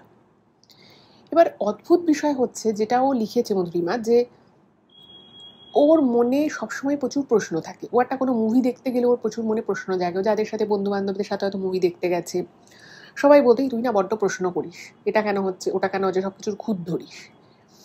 এবার ও যেটা লিখেছে যে আমি একজন এরকম মানুষ হয়ে আমি এত কিছু চোখের সামনে দেখছি, কিন্তু আমি যেন কিছুই দেখছি না, আমার হুঁশ নেই কি সময় হয়েছে, আমি কার সাথে এসেছি, কোথায় এসেছি, কেন এসেছি, আমার কাছে কোনো প্রশ্নের কোনো উত্তর নেই। আমি দেখছি যে যজ্ঞ হওয়ার আগে যেরকম মানুষ প্রস্তুতি করে, পূজারীরা প্রস্তুতি করে, ঠিক সেরকম কিছু প্রস্তুতি চলছে। এবং ওই ছেলেটি রীতিমতো মন্ত্রতন্ত্র পড়া শুরু করে দিয়েছে। এবার বেশ অনেকটা ঘি নিয়ে ওই মেয়েটা কি করেছে, ওর গলার কাছে লাগিয়ে দিয়েছে বেশ অনেকটা ঘি। আর মধুরিমা যেটা জানিয়েছে যে ও ছোটবেলা থেকে ঘিয়ের গন্ধটা ওর একদম ভালো লাগে না, ও একদম পছন্দ করে না, ও ঘি কোনোদিন খায় না ছোট থেকে, গন্ধটা ভালো লাগে না বলে। তো ও বলছে যে অতখানি ঘি আমার গলাটাকে পুরো কেন্দ্র করে মাখিয়ে দিল। আমার অন্যান্য সময় হলে আমার হয়তো ওই ঘিয়ের গন্ধে বমি এসে যেত, কিন্তু আমার যেন তখন পুরো মাথাটা ভার হয়ে আছে এবং গন্ধটা যেন আমার নাকে ঢুকেও যেন ঢুকছে না। বা অন্যান্য সময় আমার নর্মাল যে রিয়াকশান হয় ঘিয়ের গন্ধে, হয়তো ওর মা কখনো কোনো রান্না করে ঘি দিয়ে দিল ফট করে, অনেকে হয় না যে রান্নার পরে ঘি গরম মশলা দেয়, তো সেরকমও যখন হয় ওর মানে ও গন্ধ পেয়ে বুঝে যাও, খেতে খেতেই বুঝে যাবে যেখানে ঘি পড়েছে, আর সেটাও খেতে পারে না। কিন্তু ওইখানে ওই ঘিয়ের সাথে একটা কিছু মাখিয়ে ওইভাবে যে ওর গলার মধ্যে দিয়ে দিল, ও বলছে আমি কিছু বুঝতেই পারছি না যে আমার মানে আমি সবই দেখতে পাচ্ছি, এমন নয় যে আমি দেখতে পাচ্ছি না বা আমি কোনো জিনিসকে চিনতে পারছি না, তা কিন্তু নয়, আমি সব দেখতে পাচ্ছি, সব চিনতে পাচ্ছি। এবং আমার একটা মন বলছে যে তোর গলার মধ্যে এরকম ঘি কেন মাখাচ্ছে। এবং ওকে কি করেছে, ওর চুলগুলোকে খুলে দিয়েছে, মানে ওর চুলটা ক্লিপ করা ছিল, মেয়েটা কি করেছে চুলটা খুলে দিয়েছে, খুলে দিয়ে একটা শিকড় জাতীয় কিছু ও দিয়ে ওর চুলটাকে বেঁধে একদম খোপা মতো করে দিয়েছে। এরপরে ওই যজ্ঞ শুরু হয়েছে। এবার মানে একটা সার্টেন টাইম অবধি দেখবেন মানুষের সাথে যখন কিছু একটা উদ্ভট টাইপের কিছু ঘটে বা কিছু একটা বিপজ্জনক ঘটে, মানুষের মন যেটা থাকে সেটা কিন্তু কিছুটা সময় অবধি তাকে কিন্তু ভুলিয়ে রাখা যায়। আপনি ধরুন একটা খুব টাইট সিচুয়েশানে আছেন, আপনি কিছু সময় অবধি নিজের মনকে কিন্তু বুঝ দিয়ে রাখতে পারবেন যে হ্যাঁ ঠিক আছে বিষয়টা এতটাও সিরিয়াস নয়, বা যেটা হচ্ছে ঠিক আছে দেখা যাক এরপরে কিছু হয়তো ভালো হবে। কিন্তু একটা সময় আসবে যখন আপনার ইমোশনটাকে আপনি আর ধরে রাখতে পারবেন না, আপনার তখন সেটা আউটবাস্ট হবে। তো ওর মনের ভিতরে মনে হচ্ছে যেন ওর আত্মাটাকে ও ফিল করতে পারে, যে ওর আত্মাটাকে, ওর চিন্তা ভাবনা, ও যে অরিজিনাল যে মানুষটা তাকে যেন ভিতরে মনে হচ্ছে ওকে দমিয়ে রেখেছে, এবং ওর ভিতরটা পুরো উথাল পাথাল হচ্ছে, কিন্তু ওই ওই জায়গা থেকে এক চুল সরতে পারছে না। কি ভয়ঙ্কর সিচুয়েশন একবার ভেবে দেখুন। তো ও বারবার ওর মনে হচ্ছে ওর ভিতর থেকে যেন ওকে কেউ মানে দাবড়া দিচ্ছে, ওকে বারবার বলছে তুই এখান থেকে উঠে যা, পালিয়ে যা, তুই যদি পালিয়ে গিয়েও বেরোস তুই কিছু একটা দুটো রাস্তায় লোক হলেও তুই দেখতে পাবি, বা হয়তো কিছুটা দূরে গিয়ে তুই একটা কোনো প্রশাসনে কোনো পুলিশ টুলিশকেও দেখতে পাবি, সেও তোকে অ্যাটলিস্ট হেল্প করবে স্টেশন পৌঁছতে। মানে ওর ভিতরটা মনে হচ্ছে যেন ওকে ভিতর থেকে ওকে বাড়ি মারছে যে তুই ওঠ, তুই ওঠ, কিন্তু উঠতে পারছে না। এবং ওর মনটা খালি ওই ছেলেটার দিকে পড়ে রয়েছে, মানে ছেলেটার দিকে ও যে কেন এভাবে তাকিয়েছিল, মানে ও বলছে যে আমাকে যদি ওই সময় ছেলেটা বলতো যে তোমার একটা আঙুল কেটে আমায় দিয়ে দাও, আমি হয়তো তাই দিয়ে দিতাম। আমার সেই হুঁশ, মানে আমি সবই বুঝতে পারছি যে আমি ভুল করছি, আমার এখানে থাকা উচিত না, কিন্তু আমি যেন ওর কাছে পুরো বশ্যতা স্বীকার করে নিয়েছি, ওর উপরে ও আমাকে যা বলবে আমি তাই করব। তো এইভাবে মানে মন্ত্রতন্ত্র হচ্ছে। তো আর ওই মেয়েটা ওর চুলটাকে ওরকম বেঁধে দিয়ে বলছে কি যে শোনো, এবারে ও তোমাকে যা বলবে তুমি কিন্তু সেটা করবে, হ্যাঁ, আর তুমি চুপচাপ এখানে থাকবে। আর ওকে কি করেছে, ওর হাতটা পেতে, ওর বা হাতটা পেতে ওকে একটা মাটির প্রদীপ দিয়েছে, ওর হাতের উপরে বসে প্রদীপটা জ্বালিয়ে দিয়েছে। এবার বুঝতেই পারছেন মাটির প্রদীপ, বেশ বড় প্রদীপ, আর শিখাটা যেহেতু একদম ছোট করা ছিল ফলে ওর হাতে ইনিশিয়ালি কিন্তু কোনো তাপ আসছিল না। এবার ও ওটা নিয়ে ওরভাবে রয়েছে। এবার যতই প্রথম দিকে তাপটা না আসুক, কিছুক্ষণ পর থেকে কিন্তু ওর হাতে ছ্যাঁকা লাগতে শুরু করে, আগুনের একটা তাপ তো লাগবেই না, তো তাপ লাগতে শুরু করে। আর এদিকে বারবার ওই ছেলেটা কিছু একটা মন্ত্রতন্ত্র বলছে এবং বলে ওকে ওর কপালে কিছু একটা ছুঁয়ে যজ্ঞে দিয়ে দিচ্ছে।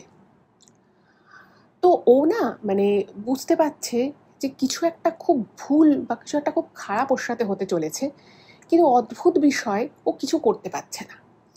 এইবার যেটা হয় কিছুক্ষণ বাদে যখন ওই হাতে ওই মন মানে প্রদীপটা যখন ও আর রাখতে পারছে না, ও পরিষ্কার বুঝতে পারে যে ওর শরীরের মধ্যে কেউ একজন বা কোনো একটা শক্তি হোক বা কোনো মানুষ যাই হোক না কেন, তার সাথে যে ওর ভিতরের আত্মার যে একটা দ্বন্দ্ব চলছে সেটা কিন্তু ও ফিল করতে পারছে। মাঝে মধ্যেই মনে হচ্ছে যেন ওর এক্ষুনি বমি হয়ে আসবে, কিন্তু আবার মানে একটা কিছু মনে হচ্ছে মুখ দিয়ে বেরিয়ে আসবে, কিন্তু আবার সেটা গলার কাছে এসে ভিতরে ঢুকে যাচ্ছে। ওর মনে হচ্ছে যেন চোখ ফেটে কিছু একটা চলে আসবে, বেরিয়ে আসবে, সেটাও হচ্ছে না। এবং এইরকম যখন বুঝতে পারছে যে ওর শরীরের ভিতরে মানে মনে হচ্ছে কেউ শরীরের ভিতরটা নাড়িয়ে দিচ্ছে, মাঝে মধ্যেও কেঁপে কেঁপে উঠছে, মাঝে মধ্যেও ডান দিকে হেলে যাচ্ছে, মাঝে মধ্যেও বাঁ দিকে হেলে যাচ্ছে, এবং যত এদিক ওদিক হেলে যাচ্ছে ওই মেয়েটি সে কিন্তু ওর উপরে খুব রেগে যাচ্ছে। ওকে বলতেই তুমি এরকম কেন করছো, তুমি চুপচাপ থাকো, বেশি নড়াঝড়া করো না, এক্ষুনি শেষ হয়ে যাবে, দেখো এটা হলে তোমার কিন্তু খুব ভালো হবে। এবং যা হয় আর কি, মানুষ যখন একটা খুব এরকম এক্সট্রিম সিচুয়েশনের মধ্যে পড়ে, হয়তো মানুষের মধ্যে যে একটা স্বাভাবিক যে প্রবৃত্তি থাকে সেটা হয়তো একটা না একটা সময় বেরিয়ে আসার চেষ্টা করে। তো ওই মুহূর্তটায় ওর কেন জানি না মনে হয় যে না, অনেক হয়েছে, আমি আর পারছি না। তো ও না মানে ওই যে বললাম যে ওর মুখটা পুরো ভার হয়ে আছে, মুখ দিয়ে কোনো কথা বলতে পারছে না। তো ওর বারবার আর কেউ বলতে চেষ্টা করছে যে ওই প্রদীপটা ধরে রাখতে পারছে না, বারবার চেষ্টা করছে, বলতে পারছে না, বারবার চেষ্টা করছে, বলতে পারছে না। তো এই করতে করতে যেটা হলো সেটা হচ্ছে যে ও দেখছে যে আর কিছু হচ্ছে না। তো তখনও ওই প্রদীপটা নিয়ে কোনোখানে কিছু নেই, মনে হলো যেন শরীরের ভিতর থেকে কেউ একজন ওর হাতটা ধাক্কা দিয়ে ওই প্রদীপটা ওই যজ্ঞের মধ্যে ফেলে দিল। এবং যে মুহূর্তে ওই ওর হাতের যে প্রদীপটা, মাটির প্রদীপটা গিয়ে পড়ল গিয়ে যজ্ঞকুণ্ডের ভিতরে, সেই মুহূর্তে ছেলেটাও মানে দাঁড়িয়ে পড়েছে, মানে ও হতচকিত হয়ে গেছে, আর মেয়েটাও দাঁড়িয়ে পড়েছে। মেয়েটা বলছে তুমি এটা কি করলে? এবার ও না পুরো হয়ে গেছে, কারণ ওর শরীরের মধ্যে ও বুঝতে পারছে ও শরীরের ভিতরে আর কি মানে কিছু একটা যেন মারপিট হচ্ছে, দ্বন্দ্ব হচ্ছে, মানে একটা অন্যরকম শরীরের ভিতরে যেন একটা কোনো ঝড় বয়ে যাচ্ছে। এবং ও নিজেকে আর নিজে কন্ট্রোল করতেও পারছে না, মানে ও যদি চায় যে আমার হাতটা উঠাবো সেটাও উঠাতে পারছে না, সেটা কিন্তু নিজে থেকে ওঠাতে উঠছে। ও যদি মনে করে কিছু একটা কথা বলবো, ও সেই কথাটুকুও বলতে পারছে না, কারণ ওর মুখটা মনে হচ্ছে যেন কেউ চেপে ধরে রেখেছে। তো ওই মেয়েটা কি করেছে, ওর চুলের মুঠি ধরে ওকে একটা মানে জোরে থাপ্পড় মেরেছে। মানে ওদের খুব রাগ হয়ে গেছে, মানে ওই যে ছেলেটা যে যজ্ঞ করছিল, ও যে হঠাৎ করে ওই মাটির প্রদীপটা যজ্ঞকুণ্ডে ফেলে দেয়, তার ফলে যেটা হয় সেটা হচ্ছে ওদের ওই যে রিচুয়ালটা করছিল সেটায় বাধা পড়ে গেল। আর ছেলেটা সম্পর্কে ও যেটা বলেছে যে ছেলেটাকে দেখতে খুব সুন্দর ছিল, ফর্সা, চুলগুলো হালকা কোঁকড়ানো, ওদের সেটা সেই সুন্দর মুখটা এরকম যেন একটা বিকট হয়ে গেল। মানে সেই মুখের আর সেই সৌন্দর্য, যে যে মুখটা দেখে ও একদম মানে সব কিছু ভুলে গেল, যাকে বলে একেবারে অভিভূত হয়ে গেল, মানে বশীকরণ করলেও হয়তো এরকম এতটা এফেক্টিভ হয় না, যাই হোক।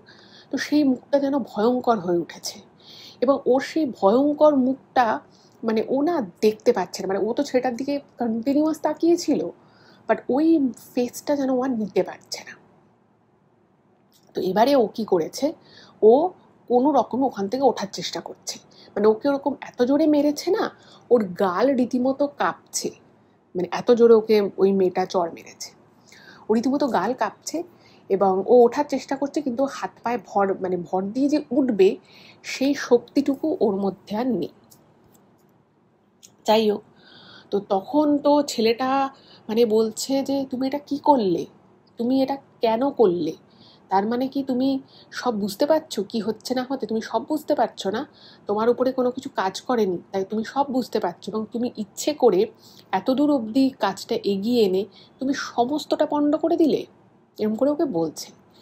এবং ওই মুহূর্তে ওই ছেলেটা এবং ওই মেয়েটা হয়তো কিছু বুঝেছে, বা কিছু একটা যে ওরা করছিল ভুল কাজ, বা যেটা এমন কিছু যেটা আর কি ওর পক্ষে ভালো নয়, কিন্তু সেটা যে কি করছো সেটা তো বুঝতে পারেনি, কিন্তু একটা যে ব্যাঘাত ঘটলো বিশাল বড়, সেটা বুঝতে কিন্তু মধুরিমার বাকি রইল না। এবং সেই মুহূর্তে ওর এত কষ্ট হচ্ছে, শারীরিক কষ্ট, মানে শরীরের ভিতরে একটা দ্বন্দ্ব চলছে, মেয়েটা ওরকম চুলের মুঠি ধরেছে, ও সব কিছু মিলিয়ে না ওর মানে শরীর যেন পুরো ভেঙে গেছে, মানে ও ও আর পারছে না। তো ও কোনো রিয়াকশান তো দিতে পারছে না, ও শুধু চোখ দিয়ে তখন জল পড়ছে, চোখ দিয়ে জল পড়ছে, এবং ও যখন বুঝতে পারছে যে এবারে হয়তো আমি আর এখান থেকে বেঁচে বেরোতে পারবো না, কারণ মেয়েটা পাগলের মতো রেগে গেছে। মেয়েটা কি করেছে, ওই একবার ওর চুলের মুঠি ধরে চট তো মেরেইছে, তারপর আরও একবার ওর চুলের মুঠি ধরে একদম জোরে ঝাঁকিয়ে দেয়। এবার যে মুহূর্তে ওই মেয়েটা ওর চুলের মুঠি ধরে ঝাঁকিয়ে দেয়, ওর যেন শরীরটা মনে হলো যেন একটা অদ্ভুত শরীরের মধ্যে যেন আলোড়ন খেলে গেল। এবং মুহূর্তের মধ্যে, একদম মুহূর্তের মধ্যে যেটা হলো সেটা হচ্ছে যে ও না পারে, ওর শরীরটা পুরো কাঁপতে থাকে রীতিমতো আর কি।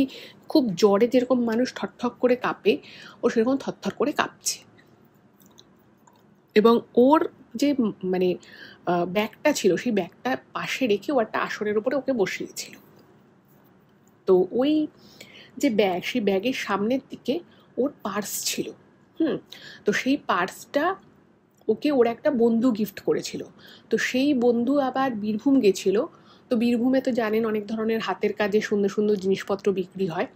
তো সেই রকমই একটা সুন্দর মানি পার্স ওকে গিফট করেছিল। এবং যেহেতু বীরভূমে তারা মায়ের মন্দির রয়েছে, তো সেই বন্ধু মা তারার মন্দিরেও গেছিল এবং সেখান থেকে ওকে একটা তারা মায়ের ছোট্ট ছবিও দিয়েছিল।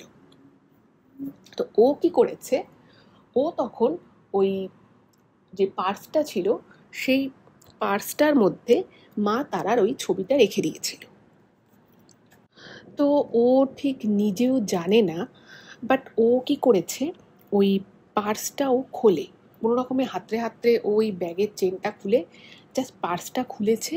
এবং ওর চোখটা তখন, মানে ও কিন্তু পুরো সময়টাই ছেলেটার দিকেই মন্ত্রমুগ্ধের মতো তখনও তাকিয়েছিল, কিন্তু কিভাবে যেন ওর মনের ভিতরে ওর একটা মন ওকে ইনস্ট্রাকশন দেয় যে তুই ব্যাগটা খোল। তো ব্যাগটা খোলে, এবং খুলে যে মুহূর্তে ও পার্সটা খুলেছে এবং তারা মায়ের মানে ওর জাস্ট হাতটাও টাচ হয়, মানে হাত দিয়ে জাস্ট পার্সটা খুলে সামনেই ছিল তারা মায়ের ছবিটা। তো সেই ছবির উপরে যখন ও যে মুহূর্তে আঙুলটা যায়, ও যেটা লিখেছে ইমেলে, যে ওর সারা শরীরে মানে খুব জোরে একটা ইলেকট্রিক শক খেলে যেরকম ফিলিংস আসতে পারে, কারণ ও এর আগে ছোটোবেলায় দুবার ইলেকট্রিকের শক খেয়েছিল। তো সেই জন্য ওর বিষয়টা কিছুটা ওর ধারণায় আছে, একদম সেম ফিলিংস ওর হয়। ওর মনে হলো যেন ও ইলেকট্রিক শকে মানে একটা শক খেলো। এবং যে মুহূর্ত ওর এটা ফিল হয়, ওর না চোখটা ওই ছেলেটার থেকে সরে যায়, এবং চোখটা ছেলেটার থেকে সরে স্ট্রেট চলে আসে ওর সেই পার্সে মা তারা ছবির দিকে। যে মুহূর্তে ওর মা তারা ছবিটা ও দেখে, ওর মনে হলো যেন মানে এটা ওর মানে কল্পনার মধ্যে এসেছে, নাকি সত্যি হয়েছে, নাকি এটা ওর পুরোটাই ধারণা, সেটা সে বিষয়েও নিজে শিওর নয়। বাট যে বিষয়টা ও একদম 100% শিওর, সেটা হচ্ছে যে যে মুহূর্তে ও তারা মায়ের ছবির দিকেও চোখ যায়, ও মনে হলো যেন মায়ের নেত্র থেকে যেন একটা জ্যোতি বেরোচ্ছে, এটা ও ফিল করতে পারে এবং ও দেখে নাকি। এবং সেই জ্যোতিটা যেন ওর পুরো মুখের মধ্যে এসে মানে খুব জোরে একটা বাড়ি মারলো, খুব জোরে একটা ধরুন গরম হাওয়া হঠাৎ করে যদি আমাদের চোখে মুখে এসে ধাক্কা মারে, আমাদের ঠিক যেরকম মনে হবে, ওর কিন্তু এক্স্যাক্ট সেম জিনিসটা মনে হলো। এবং যে মুহূর্তে মনে হয়, ওর ও কী করে, ওই পার্সটা নিয়ে, ওই পার্সের মধ্যে ওর টাকা পয়সা, কার্ড এগুলো ছিল, এবং ইভেন ওর যে ইনস্টিটিউটেও পড়তো সেখানকার আই কার্ডটাও ছিল। এবং বাকি যে ওর ব্যাগ ছিল, তো সেই ব্যাগে ওর নোটবুক, তারপরে টিফিন বক্স, এই সমস্ত ছিল। বাট যত ইম্পর্টেন্ট জিনিসপত্র সেটা কিন্তু ওই পার্সের মধ্যেই ছিল। তো ওই মুহূর্তে আর কি ও ওই জিনিসটা তুলে নেয়, এবং সঙ্গে সঙ্গে ওই ছেলেটা মানে গর্জে ওঠে, যাকে বলে গর্জে উঠে বলে, তুমি ওই ব্যাগটা আমায় দিয়ে দাও, তুমি ওই ব্যাগটা এখান থেকে হাত থেকে ফেলে দাও এবং ব্যাগটা আমায় দিয়ে দাও না হলে। এবং ওকে প্রথমে প্রচণ্ড মানে গর্জন করে কথাটা বলে, এবং যখন ও কোনো প্রশ্নের উত্তর দিচ্ছিল এবং ব্যাগটাকে ও জাপটে ধরে রয়েছে তারা মায়ের ছবি সহ সেই পার্স ব্যাগটাকে, তো তারপরে ছেলেটা না খুব মিষ্টি মুখে ওর সাথে কথা বলে যে আমি তো তোমার বন্ধু, আমি তো তোমার কত হেল্প করেছি, তুমি ওই ব্যাগটা আমায় দিয়ে দাও এবং এসে তুমি শান্ত হয়ে বসো, দেখবে তোমার ভালো লাগবে, নাহলে দেখবে তোমার শরীর খারাপ লাগবে, তুমি কথা বলতে পারবে না, তুমি হাঁটতে পারবে না। এবং এই কথাগুলো যত বলছে, ছেলেটা তত ওর দিকে এগিয়ে আসছে, এবং পিছনে মেয়েটা তো মানে পুরো পাগলের মতো করছে, মানে ওর তো 3-4 পা চুলের মুঠি ধরে টেনে দিয়েছে, একবার চড় মেরেছে সজোরে। তো এরপরে ওর যেন মনে হলো যে ওর ভিতরে একটা অদ্ভুত রকমের শক্তি চলে এসেছে, মানে অদ্ভুত শক্তি। সেই শক্তিটার মানে সেই শক্তি সব কিছু করতে পারে। ও তখন কি করেছে, যখন সেটা ওর দিকে কিছুটা এগিয়ে এসেছে, ছেলেটা কিন্তু একটা জোয়ান ছেলে, যথেষ্ট স্বাস্থ্যবান, বুঝতেই পারছেন একটা ওই বয়সী ছেলে, হেলদি ছেলে যেরকম হতে পারে। আর এদিকে মধুরিমা কিন্তু বেশ আর কি রোগা, আর কি মানে রোগা আর কি, খুব একটা যে খুব যে একদম চেহারা স্বাস্থ্য ভালো বা ব্যায়াম করে বা জিম করে সেরকম কিন্তু একদমই নয়। কিন্তু সেই মুহূর্তে কেন জানি না ওর প্রচণ্ড গায়ে যেন জোর এসে গেল, এবং এত ওর গায়ে জোর এসে যায় ও ছেলেটাকে এক ধাক্কা মেরে ফেলে দেয়। এবং তখন কি করে মেয়েটা, ওই যে মেয়েটা ছিল সেই মেয়েটার সঙ্গে সঙ্গে ঘরের যে দরজা আছে, বেশ কাঠের, মোটা কাঠের দরজা, এবং বেশ ছিটকিনি যেটা সেটাও কিন্তু মোটা লোহার একটা ছিটকিনি লাগিয়ে দেয়, এবং লাগিয়ে দরজার সামনে এসে দাঁড়িয়ে পড়ে। তো ও কি করেছে, ও মেয়েটাকে হাত ধরে সরিয়ে দিয়েছে। এবং অদ্ভুত বিষয় হচ্ছে যে ও যখন ছিটকিনিটা খুলে ফেলে তো দরজাটা তো খুলে যাওয়ার কথা, কিন্তু ও খেয়াল করে মধুরিমা যে ও ছিটকিনিটা খুলে ফেলেছে, কিন্তু ওই মেয়েটা খুব চালাক ছিল।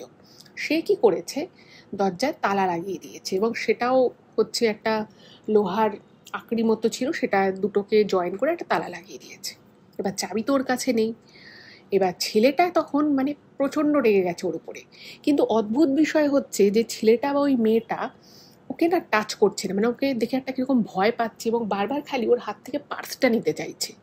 তার কারণ হয়তো এটা হতে পারে যে ওরা হয়তো একটা এমন কিছুর উপাসনা করছিল, বা অশুভ কোনো শক্তির ওরিয়েন্টেড কোনো হয়তো কাজ করছিল। তো যে মুহূর্তে হয়তো ওরা দেখেছে যে ও মা তারার ছবি বার করেছে, সেই শক্তির সামনে মানে বলে না যে ভগবানের কাছে কেউ কিচ্ছু না, যে যত বড় কালো জাদু করুক, যে যত বড় মানুষের ক্ষতি করার জন্য যার কাছে যত বড় বিদ্যাই থাকুক না কেন, সেটা কখনোই কিন্তু তারা মায়ের কাছে কিছুই না। তো হতে পারে সেই জন্যই ওরা না খুব ভয় পাচ্ছিল, এবং মেয়েটা ছেলেটা দুজনেই ওর উপরে বেজায় রেগেছিল। মানে মনে হচ্ছে যেন সামনে পেলে এবার হয়তো ওকে প্রচণ্ড মারধর করবে। কিন্তু ওই তারা মায়ের ছবিটা যখন থেকে ও হাতে নিয়েছে তখন থেকে কিন্তু মেয়েটা বা ছেলেটা ওকে কিন্তু টাচ করতে পারছে না। তো এবার ও কী করবে, আর সেই সময় ওর শরীরের মধ্যে থেকে না কীরকম একটা গর্জন হচ্ছে, ও জোরে জোরে শ্বাস নিচ্ছে, ও যেন নিজেরই শ্বাস নেওয়ার শব্দ নিজে পাচ্ছে, এবং এত গর্জন করছে। ও বলছে যে আমি আজ পর্যন্ত কোনো দিন, মধুরিমা যেটা লিখেছে যে কোনো দিন না কোনো কিছুতে ও লাথি মারেনি। মানে বাড়ি থেকে শেখানো হয় যেরকম ছোট ছোট বাচ্চাদেরকে কোনো কিছুতে পা দিতে নেই, পা দেওয়াটা খারাপ, তো সেখানে লাথি মারা এটা তো ও কোনোদিনই করেনি। ও বলছে যে আমি ওরকম একটা মোটা কাঠের দরজায়, এবং ওটা ঠিক মাঝখানে তালাটা লাগানো ছিল আকড়ি দিয়ে, যেহেতু পুরোনো আমলের দরজা, বলছে যে আমি এত জোরে একটা লাথি মারলাম, ওরকম একটা মোটা কাঠের দরজা, তাতে লোহার সব কবজা লাগানো। বলছে যে ও এত জোরে লাথি মারে যেটা ওর শরীরের সাথে, মানে ওর শরীরের অতটা শক্তি নর্মালি নেই, থাকা সম্ভবও নয়। মানে ওই দরজা লাথি মেরে মানে একদম কবজা থেকে স্ক্রু খুলে বেরিয়ে দরজা হেলে পড়লো। এই পরিমাণ জোর দিয়ে যদি কেউ লাথি মারে তাহলে সেটা কোনো দশাসই জিম টিম করে এরকম কোনো পুরুষ মানুষ হতে হবে। ওর মতো অ্যাটলিস্ট একটা রোগাপটকা মেয়ের পক্ষে এই কাজ করা কোনোভাবেই সম্ভব না। যদি কেউ করেও মানে সে নিজেই ওখানে ইনজিওর হয়ে পড়ে যেতে পারে, এরকম একটা ব্যাপার, তাহলেও হয়তো হবে না। বলছে যে আমি জানি না আমার কাছে কি করে এরকম মানে অসুরের মতো গায়ে শক্তি হয়ে গেল। আমি একটা লাথি মারলাম, দড়াম করে আওয়াজ হলো, এবং ওই দরজার যে কবজা ছিল সেই কবজা থেকে স্ক্রু খুলে বেরিয়ে দরজাটা পুরো হেলে পড়লো, এবং ও হাত দিয়ে দরজাটাকে নিয়ে মানে একটা পাল্লা দরজা নিয়ে ওটাকে নিচে ফেলে আমি ওখান থেকে দৌড়লাম। মানে সোজা আমি দৌড়লাম।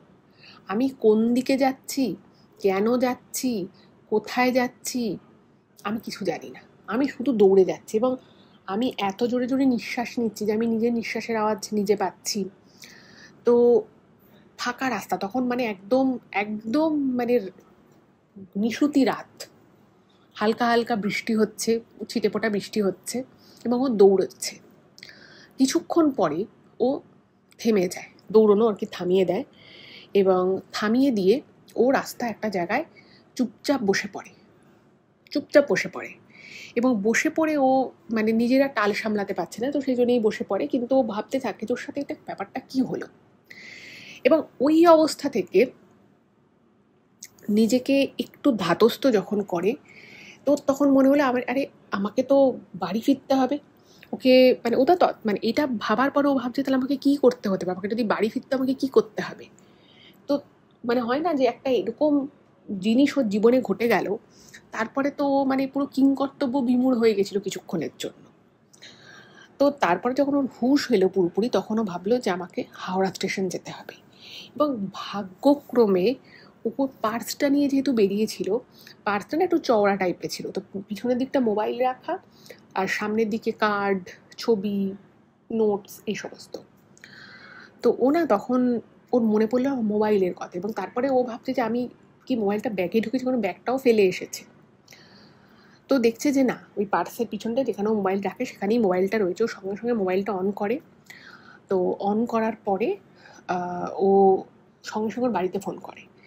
তো বাড়িতে ফোন করার পরে তো মানে একটা রিংও পুরো হয়নি, বাড়িতে ফোন রিসিভ হয়েছে। বলছে কিরে তুই কোথায় আছিস, তুই তো ফোন তুলছিস না, তো দাদা গিয়ে স্টেশনে দাঁড়িয়ে রয়েছে। তখনও বলছে যে আসলে মানে ও কিছু তো করার নেই, ও তখনকার মতো একটা মিথ্যে কথা বলতে বাধ্য হয় যে আমাদের একটা বান্ধবী একটু শরীর খারাপ হয়ে গেছিলো, তোকে আমরা ডাক্তারখানায় নিয়ে গেছিলাম, এখন ফিরছি, আমার হয়তো যাবো, গিয়ে ফিরতে ফিরতে হয়তো ভোরের আলো ফুটেই যাবে। তো তখন বলছে ঠিক আছে, তো অত ভোরেও তো রাস্তাঘাট ফাঁকাই থাকে, তো দাদা এখন বাড়ি চলে আসুক, তাহলে তুই যখন সব আপডেট দিবি তো দাদা গিয়ে তোকে নিয়ে আসবে। তো বলে হ্যাঁ ঠিক আছে, তোমরা চিন্তা করো না। ইন দ্য মিন টাইম ওখান দিয়ে একটা ট্যাক্সি যাচ্ছিল, তোর কাছে টাকা ছিল, তো আর ওর তখন শরীরে ক্ষমতা নেই যে বাস খুঁজবে, বা তখন ওই সময় সম্ভব বাস সেভাবে হয়তো পেতও না। তো ও ওখান থেকে ট্যাক্সিতে ওঠে, এবং ট্যাক্সিতে উঠে মানে বিশেষ কোনো কথা বলে না, শুধু বলে যে আমি হাওড়া স্টেশন যাব। এটা খুব বৃদ্ধ একজন ড্রাইভার ছিলেন, তো তিনি বলেন ঠিক আছে এত টাকা লাগবে। এবং ওই উড়ে ভিড়ে ও কোন জায়গা থেকে যে ট্যাক্সিতে উঠেছিল সেটা ওর না কোনো খেয়াল নেই। ও যখন ট্যাক্সির ভিতরে উঠে পড়ে তখন ওর মানে শরীর পুরো ছেড়ে দিয়েছে, এবং ও মানে দরদর করে ঘামছে আর চোখ দিয়ে জল পড়ছে, এবং ও মানে বুঝতে পারছে না যে ওর সাথে অ্যাকচুয়ালি ঘটনাটা কী কী ঘটেছে, কারণ সব কিছু না মানে এত কিছু ঘটেছে যে ও পরপর মনেও ঠিকমতো করতে পারছিল না যে অ্যাকচুয়ালি কী কী ওর সাথে ঘটলো। যাই হোক, তো ওকে যে টাকা বলেছিল সে টাকাই দেয়, দিয়ে ও চলে আসে, হাওড়া স্টেশনে আসে, এবং তার কিছুক্ষণ পরে ট্রেন ছিল, ও ট্রেনে চেপে বসে। এবং ট্রেন যখন ব্যান্ডেল স্টেশনে যখন ঢুকছে তখন হালকা হালকা ভোরের আলো ফুটছে। তো ও এত খারাপ লাগছে এবং এত দুশ্চিন্তা হচ্ছে যে মানে ওর প্রচণ্ড ঘুম পাচ্ছে, ওর শরীর ভেঙে আসছে, কিন্তু ও না শুতে পারছে না ঘুমোতে পারছে না, মানে ও দুশ্চিন্তা থেকে নিজেকে মুক্ত করতে পারছে। এবং যখন একটা এরকম ঘটনা ঘটে, কারণ ওর তো সব কিছু পরপর অতটা মনে নেই, মানে ও ভাবছে যে এটা ছাড়া আর কিছু হয়নি, এরপরে কী হয়েছিল, এর আগে কী হয়েছিল, কোথাও কোথাও ওর কিছু কিছু জিনিস ও তখনও মনে করতে পারছিল না। তো ও ভাবছে যে আমার সাথে কোনো কিছু খারাপ হয়নি তো, মানে ছেলেটা একটা ছেলে ছিল, সে মানে আমাকে হয়তো কোনো কিছু খাইয়ে দিল নাকি কিছু করলো, ও আমার সাথে কোনো কিছু খারাপ করেনি তো। তো যে কোনো মেয়েরই নিজের মান সম্মান, তার যে একটা মানে আনসেফ যে একটা মেয়ে যে কতখানি ফিল করতে পারে, কতটা যে সে ইনসিকিউর ফিল করতে পারে, সেটা সেই মুহূর্তে ওর মধ্যে ভরপুর ছিল। তো ও মনে মনে সব কিছু মনে করার চেষ্টা করছে, মানে ও বুঝতে পারছে যে ওর সাথে অ্যাটলিস্ট এই ধরনের কোনো নোংরামি কিছু হয়নি, বাট স্টিল ও প্রচণ্ড চিন্তায় ছিল। বাড়ি যায়, বাড়ি গিয়ে ভালো করে স্নান টান করে, এবং ও বুঝতে পারে যে ওর সাথে কোনো নোংরামো হয়নি। মানে তখন না ও এতটা হতচকিত হয়ে গেছিল, সমস্ত ঘটনাটা পরপর পরপর কখন কী ঘটেছে সব খুঁটিনাটি কিন্তু মনে করতে পারছিল না। সব কিছু মিলিয়ে প্রচণ্ড ভয়ও পেয়ে গেছিল। তো ও তখন বাড়িতে বলে যে আমাকে খুব ঘুম পেয়েছে, তো আমি একটুখানি ঘুমোই, হ্যাঁ। তো ওর বাড়ি থেকেও আর কিছু বিশেষ বলেনি। তো ও নিজের ঘরের দরজা বন্ধ করে হাউ হাউ করে কাঁদে কিছুক্ষণ, এবং ও পরিষ্কার বুঝতে পারে যে আজ হয়তো ও মা তারার আশীর্বাদেই প্রাণ নিয়ে বেঁচে ফিরেছে। ওর সাথে হয়তো কোনো কিছু এক্সট্রিম খারাপ হতো, কারণ ওই যে রিচুয়ালগুলো ওখানে ছেলেটা আর মেয়েটা করছিল সেটা যে খুব ভালো জিনিস বা খুব স্বাভাবিক জিনিস ছিল তা কিন্তু নয়, সেটা বুঝতে ওর বাকি ছিল না। কিন্তু কেন করছিল, কী জন্য করছিল, সেটার কিন্তু কোনো কারণ ও তখনও জানতো না। যাই হোক, তো মানে ও খুব দুশ্চিন্তা করে, কাঁদতে কাঁদতেও ঘুমিয়ে পড়ে। তো ঘুমিয়ে পড়ার পরে ও একটা না খুব অদ্ভুত স্বপ্ন দেখে। অদ্ভুত স্বপ্ন দেখে বলতে, ও একটা ওর কাছে মানে ও এর আগে কোনোদিনই এরকম কোনো স্বপ্ন দেখেনি, বাট ও যেটা স্বপ্নে দেখে যে কেউ একজন, তার মুখ ও দেখতে পায়নি, কেউ একজন ওকে বলছে যে তুই কি ভাবলি তুই পার পেয়ে গেলি, তুই কিন্তু পার পাসনি, আবার সুযোগ বুঝে তোকে ধরবো এবং তোর সর্বনাশ কিন্তু হবেই, তুই জেনে রাখ তোর সর্বনাশ হবেই। এবং এরকম একটা স্বপ্ন যখন কেউ দেখে তখন বুঝতেই পারছেন যে কি ভয়ঙ্কর অবস্থা হতে পারে। এমনিতেও একটা পুরো ট্রমার মধ্য দিয়ে গেছে, তার মধ্যে একটা এরকম কথা যদি ও স্বপ্নে শোনে যে কেউ ওকে বলছে, তো বুঝতেই পারছে সেটা কতখানি ভয়ঙ্কর হতে পারে। তো ওর ক্ষেত্রেও সেম, প্রচণ্ড আর কেউ ভয় পেয়ে যায়, ভয়েও ধরপড়িয়ে উঠে পড়ে এবং উঠে পড়েও প্রচণ্ড কান্নাকাটি করতে থাকে। এবার পাশেই ওর মা ছিল, পাশের ঘরেই আর কি, তো উনি অবভিয়াসলি ওর কান্নার আওয়াজ পেয়ে ঘরে ঢুকে বলতে যে তোর কী হয়েছে। তো ও প্রথমে ব্যাপারটাকে সামাল দেওয়ার চেষ্টা করে, কিন্তু ও নিজেই বেসামাল হয়েছিল, ওর প্রচণ্ড ভয় লাগছিল। তারপরে ও সমস্ত সত্যি কথা ওর মা বাবাকে বলে খুলে। ওর মা বাবা যখন এই কথাগুলো শোনে ওনারা তো মানে হতভম্ব হয়ে গেছে। বলছে যে তুই এত বড় একটা মেয়ে, তুই এত পড়াশুনো করেছিস, তুই কি করে এরকম একটা মানে অজানা ছেলের সাথে কোথাও যেতে পারিস। মানে প্রথমে বাবা মা ওরাও খুব অবাক হয়ে যায় শুনে, তখন ওদেরকে বোঝায় যে দেখো আমি তো নিজেও এটা বুঝতে পারছি না যে আমি কি করে এই ভুলটা করলাম, এই ভুলটা করা কি আমার পক্ষে কী করে সম্ভবপর হলো, কারণ এটা তো হওয়া সম্ভবই নয়। তো তারপরে বলছে যে মা আমি একটা এরকম স্বপ্ন দেখেছি, আমার খুব ভয় করছে। তো সেই সময় মা ওকে কিন্তু খুব আশ্বাস দেয়, ওকে অভয় দেয় যে দেখ তুই এগুলো নিয়ে কিছু ভাবিস না, তোকে যখন মা তারা ওই ওই মানে পজিশন থেকে তোকে সাবধানে ওখান থেকে বার করে নিয়েছে এবং তুই ভালোভাবে হাওড়া স্টেশন পৌঁছে বাড়ি অবধি পৌঁছে গেছি, তাহলে তোর ক্ষতি কেউ করতে পারবে না। তোর যদি ক্ষতি হওয়ার হতো তখনই হতো, তারা বা স্বয়ং যখন তোর সাথে আছেন, তোকে যখন বিপদ থেকে বাঁচিয়েছেন, তাহলে তুই চিন্তা করছিস কেন, তুই মা তারাকে ডাক। তো ওকে ওর মা ভীষণ রকমভাবে অভয় দেয়, ওকে সাহস যোগায় এবং যখন তারপরেও মানে যার উপর দিয়ে যায় সে তো বোঝে, তো ওকে বলে যে ঠিক আছে চ তোকে তাহলে তারাপীঠ নিয়ে যায়। তো তার দুদিন পরে ওর বাবা মার সাথে তারাপীঠ যায় এবং তারাপীঠ গিয়ে ও মায়ের পুজো দেয় এবং মায়ের পুজো যে মুহূর্তে ওখানে তারাপীঠেও যায়, মায়ের পুজো, সেটা কিন্তু ওর জীবনের প্রথমবার তারা মায়ের কাছে যাওয়া। ও কিন্তু এর আগে কখনোই তারাপীঠ যায়নি, তারা মায়ের মন্দিরে দর্শন করেনি, কিন্তু ওর মনে কোথাও একটা মায়ের প্রতি ভরসা, বিশ্বাস, ভক্তি ছিল। ও যেটা লিখেছে, যে মুহূর্ত মায়ের দর্শন করে, মাকে পুজো দেয়, সেই মুহূর্ত থেকে মনে হলো যেন মানে ওর শরীর থেকে মানে যেভাবে জ্বর ছেড়ে গেলে একটা শরীরের ভিতরে একটা পরিবর্তন আসে, মানুষ নিজের শরীরটাকে জ্বরমুক্ত হলে যেমন সুস্থ বোধ করে, যেমন মনে হয় যেন কিছু একটা শরীর থেকে চলে গেল, বেশ ভালো লাগে, একদম সেম ফিলিংসটা ওর হয়। পুজো দিয়ে যখন ও বেরোয় ওর মনে হচ্ছে যেন কিছু একটা যেন শরীর থেকে বেরিয়ে গেল এবং বেরিয়ে যাওয়ার পরে ও যেন অনেক স্বস্তি বোধ করছে, অনেক ভালো ফিল করছে। তো এইগুলো হলো। তারপর তো ওর বাড়িতে এসে সেই ভয় বা সেই জিনিসগুলো সব কিছুই চলে গেছিলো, কিন্তু ওর মনে একটা বিশাল প্রশ্ন রয়ে গেল, যেটা কেন হলো এবং কী জন্য ওর সাথে হলো। সেই প্রশ্নের উত্তর কিন্তু আজও পায়নি। ওকে কি সত্যিই কিছু খাইয়ে দিয়ে ওকে কি বশীকরণ করেছিল, আর যদি সেটা করেও থাকে তাহলে কিসের জন্য করেছিল, নিশ্চয়ই কোনো উদ্দেশ্য ছাড়া কেউ এত বড় কাজটা করবে না। এবং আরও অদ্ভুত বিষয় হচ্ছে যে যেই মেয়েটা স্কুল কলেজ পড়াশুনো করেছে, সেরকম একটা মেয়ে, একটা মডার্ন মেয়ে, সে কি করে একটা অজানা অচেনা ছেলের সাথে একটা জায়গায়, অজানা জায়গায় চলে গেল এবং ও কিছুই লক্ষ্য করতে পারলো না, কিছু মনে রাখতে পারলো না যে ও কোথায় গেছিল। মানে ও যেটা লিখেছে যে আজকে যদি আমাকে বলা হয় যে তুমি হাওড়া স্টেশন থেকে ওই জায়গাটায় চলো, আমি কিছুই বলতে পারবো না। ইভেন মানে যাওয়া তো দূরের কথা, আমাকে যদি জিজ্ঞেসও করে যে পথে কী কী পড়েছিল, আমি সেটাও বলতে পারবো না। শুধু ওই বাড়িটা কীরকম ছিল সেটা ওর মনে আছে। খুবই অদ্ভুত ঘটনা। মানে বিপদ যে কতভাবে কীভাবে যে মানুষের জীবনে আসতে পারে সেটা হয়তো এই ঘটনাটা না শুনলে হয়তো বোঝাই যাবে না।